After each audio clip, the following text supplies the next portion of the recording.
Dear Victoria, I miss you. I really do.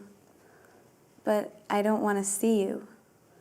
The pandemic changed many things. Our relationship was one of them. Being colleagues, neighbors, and friends simply didn't matter. People grow apart all the time. That's normal, I guess. And it's okay. I just didn't think it would take only 3 months of isolation to happen to us. You came out of the mandatory lockdown with a new boyfriend, and I barely perfected my biryani.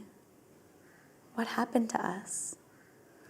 The lockdown has been over for months now. You've moved in with your new partner, who I truly admire, and I'm happy for the both of you. What's forcing me into retrospect is how the pandemic, and the lockdown in particular, has changed what we once meant to each other. Two novices, ready to take on life in this huge little city-state of Singapore. I remember the whole lot of friends we made, the nights out on Fridays, nature walks on Sundays, game nights, karaoke, barbecue, beaches. Life was an everlasting party. We lifted each other up through surgeries, shitty lovers, and casual racism, always together. Then the pandemic happened, and for the first time in 3 years, I realized how different we were as people. I never told you how much your reaction to the lockdown announcement annoyed me. You once said during lockdown that you don't even want to see me in the lobby or the elevator because you won't be able to resist hugging me. That was sweet.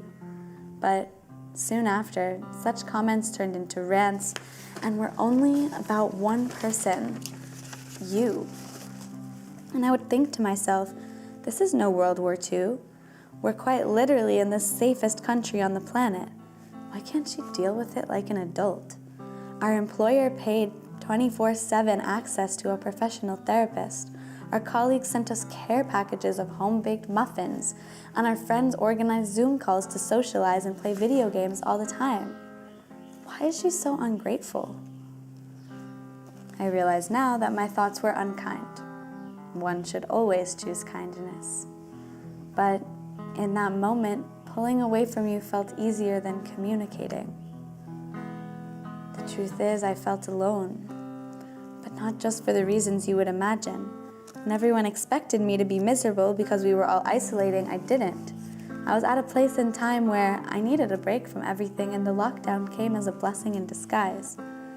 I actually liked being on my own for 3 months, but did not have the courage to admit it. I figured that would make me sound antisocial and an outcast, and that is something I have tried to avoid my whole life, mostly unsuccessfully. I was alone in person and alone at heart. Some may even call it the wrong side of history. And the one person I could confide in was on the other side of the spectrum. I didn't think you'd understand. Didn't mean to judge you, but I suppose I did. You, myself, and everyone around us. It has costed me our relationship, or at least the level of closeness we had. But what's happened has happened. I said at the start of my letter that I don't want to see you. The truth is, I don't want to see you as a stranger. We could talk this through or just move on. Either way, we will have some of the greatest memories to hold on to, and I will cherish them forever. I hope you find calm and happiness wherever you go. Love now and always. Osman.